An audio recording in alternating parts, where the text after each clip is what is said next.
दोस्तों यहाँ कुछ टाइगर ब्राक के सेपलिंग लगाए थे मैंने, फिर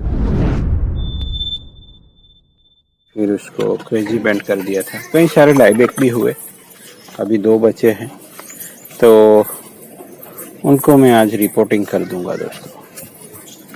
और इससे पहले मैं डिफोलिएशन सब कर दूंगा, जिससे प्लांट में कोई नुकसान ना हो बाद में। और अनवांटेड चीज़ें दोस्तों, यहाँ देखिए ज़्यादा ब्रांच है वो निकाल देंगे, और इन ब्रांचों को भी लगभग 1 इंच रख के मैं ट्रिम कर रहा हूँ, क्योंकि छोटा प्लांट है और जैसे छोटा प्लांट होता है ये 2 इंच से थोड़ा कम होने लगता है डिस्टेंस, जो सुरक्षित दूरी सेफ डिस्टेंस की जो मैं बात करता हूँ।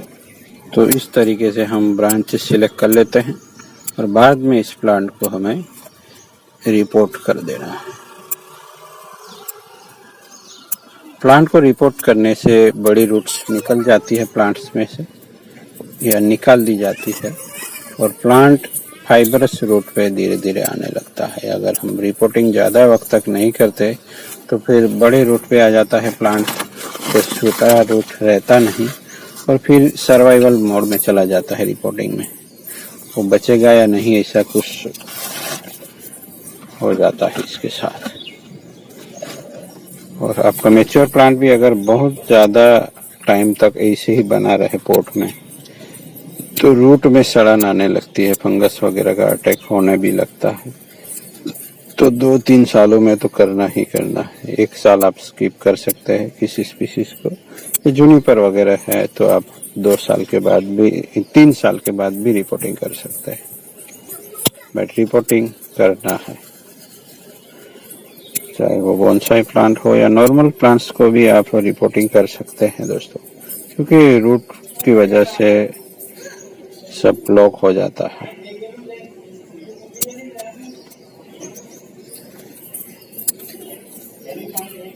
ये बीच वाला, तो कौन सी प्लांट सिलेक्ट करनी है वो एक्सपीरियंस से आ जाता है दोस्तों। तो चलिए मैं निकाल लेता हूँ। साथ में एक प्रेमना का प्लांट भी है, जो एक अलग ही टेक्निक से डेवलप किया है मैंने। यहाँ स्प्लिट किया है, देख सकते हैं ट्रंक को, तो उसको भी लगे हाथ इस पूरे बैग को सड़ना है, तो उसको भी हमें करना पड़ेगा रिपोर्टिंग। तो कुछ अलग ढंग से मैं ट्रेन कर रहा हूँ। जब रिपोर्टिंग करना होता है तो मैं पॉट में भी कुछ सोइल मिक्स करके रेडी ही रखता हूँ दोस्तों, जिससे इमीडिएटली हम प्लांट को तुरंत ही पॉट में डाल दें। जितना हो सके इतना कम एक्सपोज टाइम रखना है प्लांट्स का।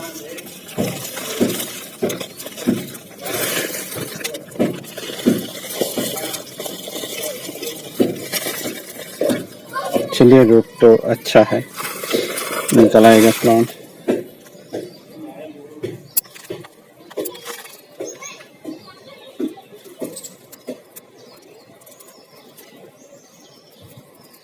देखिए कितना क्यूट सा प्लांट आया है इस तरह स्पाइरल बेंडिंग से, और उसको और ज़्यादा कॉम्प्रेस भी कर सकते हैं, बाद में देखते हैं, पहले उसको सर्वाइव करवाना है। तो चलिए दूसरे प्लांट को निकाल के हमें रख लेना है पॉट में।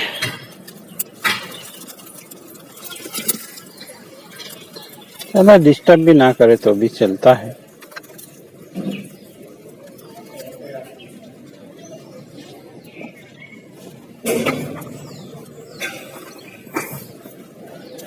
थोड़ा ऊपर से ही प्लांट रखिएगा जिससे अच्छा दिखे प्लांट।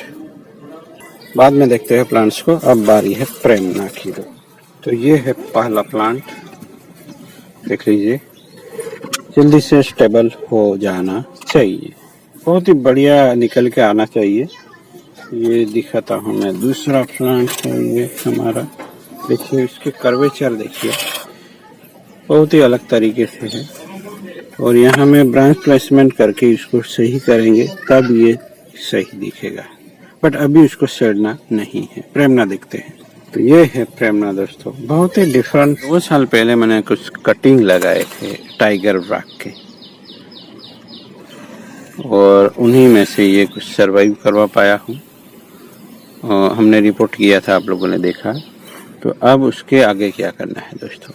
तो जब हम रिपोर्टिंग करते हैं तो अच्छा रिएक्शन मिला तो है, बट अब यहाँ क्या करना है हमें, उससे जो सुरक्षित दूरी रखने के बाद, यानी हमें तो यहाँ 2 ही ब्रांच चाहिए, तो ये अब हमें तय करना है कि कौन सी ब्रांच अच्छी है और हमें निकाल किसको देना है। तो इस तरीके से हमें यहाँ साँट लेनी है ब्रांचों को। यहाँ देखिए बहुत ही नज़दीक है ये ब्रांच भी। तो टाइगर बाग के एक बड़ा फ्लेक्सिबल सा लगा मुझे मेरे हिसाब से, तो क्योंकि मैं तो इसको इस तरह से वाइंडिंग कर पाया हूँ। क्या आप कर पाते हैं क्या? प्रैक्टिस लगती है दोस्तों, और कुछ नहीं। थोड़ा वक्त लगेगा, एक्सपीरियंस लगता है वक्त से भी ज़्यादा। तो जितना ज़्यादा वर्क करेंगे उतना ज़्यादा आपको एक्सपीरियंस मिलता चला जाएगा दोस्तों। और आपका जो आर्ट है कोई भी हो, बेहतर से बेहतर होता चला जाएगा दोस्तों। आप तो सोच भी नहीं सकते। जैसे मैंने बांसुरी की स्टार्ट किया था तब मुझे फूंकना भी नहीं आता, अब अच्छे गाने निकलते हैं, मैं जल्दी सीख लेता हूँ दोस्तों। ऐसा ही आपके साथ भी होगा। मैं फूंक भी नहीं पाता था, आज बहुत सारे गीत भजन सब कुछ बजा लेता हूँ। अब तो अपने आप से भी कुछ गीत निकालने लगा हूँ मैं, यानी बिना नोटेशन के या बिना सीखे हुए अपने आप से भी बजाने की कोशिश करता हूँ। कोई गाना सुन के तो हो जाता है, तो इसे आपसे भी होने लगेगा धीरे धीरे दोस्तों।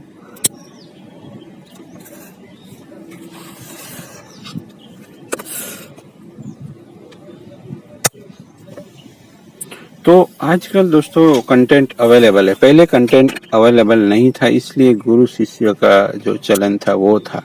अब आपके हाथ में पॉकेट में है ज्ञान, उसमें कौन सा लेना है वो आप पे डिपेंड है दोस्तों।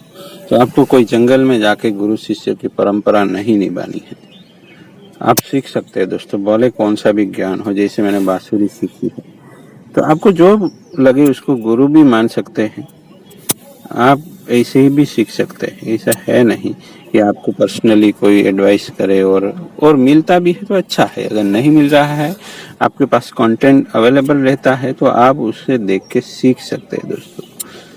क्योंकि पहले क्या करते थे लोग कि पढ़ाई करके सीखते थे, या अभी वो जमाना गया दोस्तों, अब कोई पढ़ नहीं रहा ज़्यादातर लोग। अब सबको इजी और हो जाता है मोबाइल से इंफॉर्मेशन लेने में।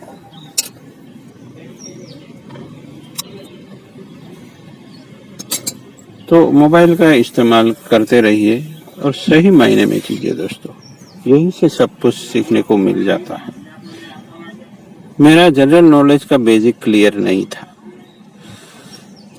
और इतना अच्छा मैथ्स भी नहीं मेरा, फिर भी मैंने इंजीनियरिंग की है, और उसमें मोबाइल की भी सहायता मिली मुझे, और जॉब मिलने में मुझे ज़्यादा सहायता मिली दोस्तों। जब मैंने एग्ज़ाम दी थी उससे पहले कुछ पहले एप्लीकेशन आते थे कि जनरल नॉलेज के, आपको एग्ज़ाम देनी होती थी, 10 में से कितने मार्क आए वो आपको देखने मिलते थे। तो वो करके ही मैंने जॉब प्राप्त कर ली दोस्तों, इतना ही किया मैंने। टेक्निकल नॉलेज था और जनरल नॉलेज मुझे मिल गया, तो मैंने जॉब भी ले ली गवर्नमेंट में। तो इस तरीके से होता है दोस्तों। आपके पास ज्ञान अवेलेबल है तो उसका इस्तेमाल कीजिए, नहीं है तो पूछिए गूगल को, पूछने में क्या जाता है। इसे ही आप इस आर्ट को भी सीख पाएंगे। अब यहाँ मैंने अपने आप से ही सीखा है, कह सकते हैं नई टेक्निक से डेवलप कर दी है, क्रेजी बैंडिंग वाली। अब आप उसको और ज़्यादा बैंड भी कर सकते हैं, और ज़्यादा करूँगा, और उसकी ब्रांच प्लेसमेंट बाकी है दोस्तों, इसलिए उसमें कोई शेप नज़र नहीं आएगा आप लोगों को। तो आई होप कि मेरी बातें आप समझ रहे होंगे कि आप अब YouTube से सीख सकते हैं। वैसे ही बदनाम कर रहे हैं कुछ लोग, क्योंकि लोगों को सीखना नहीं आता और कहते हैं कि सिखाते अच्छे नहीं हैं। पहले आपको सीखना भी सीखना होगा दोस्तों। क्या आप कंटेंट देख रहे हैं उसको समझने की समझ भी आपको होनी चाहिए दोस्तों। कोई आपने वीडियो देखा और उसके टर्म्स में बारे, यानी आप लेते हैं एक सिंपल सा एग्जाम्पल कि आप कोई रेसिपी सीख रहे हैं, तो वहाँ ज़्यादा से ज़्यादा टर्म्स इंग्लिश में इस्तेमाल होता है, तो वो कोई भी लोग देख के नहीं सीख सकता दोस्तों। ऐसे ही कुछ कोरिएंडर बोल दिया या कुछ सैलड्स बोल दिया, कुछ भी इंग्लिश टर्म में जो रेसिपी में जो इंग्रेडिएंट इस्तेमाल होते हैं वो आते हैं, तो वो आपको समझ में नहीं आएगी रेसिपी। और आप वो भी देखना है कि वो लोग कहेंगे 2 चम्मच डालिए, पर डालेंगे 2 चम्मच नहीं, 1 चम्मच और आधा ही डालेंगे। वो क्या करते हैं उसको भी देखना है दोस्तों। वैसे आप मेजर करके रेसिपी कुछ बनाएंगे तो कुछ ही ऐसी बनती है जो अच्छी है, केक जैसी चीजें। नहीं तो आप सब्जी बना रहे हैं तो उसमें कुछ ना कुछ अंदाजे से ही बनता है और अच्छा निकल के आता है। वो भी मैं सीखा हूँ वैसे भी करके, तो आज मैं अच्छा कुक भी कर लेता हूँ। तो यही है दोस्तों सीखने की आर्ट, आपको सीखना भी आना चाहिए। तो मिलते हैं ऐसे ही कोई इंटरेस्टिंग टॉपिक के साथ, और उसको भी सेव करना है, ऐसे ही नहीं छोड़ेंगे। मिलते हैं, उसको थोड़ा स्टेबल होने देंगे, क्योंकि कुछ ही दिन हुए हैं इसको रिपोर्टिंग किए हुए। उसको ज़्यादा डिस्टर्ब किया तो फिर वो डिहाइड्रेट हो सकता है। तो मिलते हैं, थैंक यू फॉर वॉचिंग।